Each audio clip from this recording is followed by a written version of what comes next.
పురాణాలలో లెవియథాన్.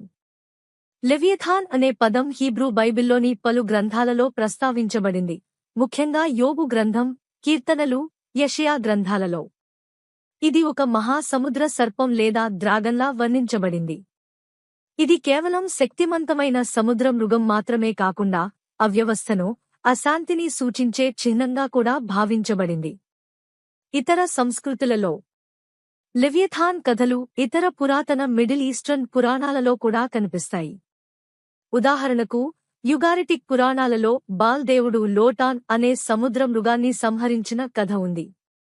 ఇలాంటి కథలు మానవులు ప్రకృతి శక్తులపై విజయం సాధించినట్లు సూచిస్తాయి.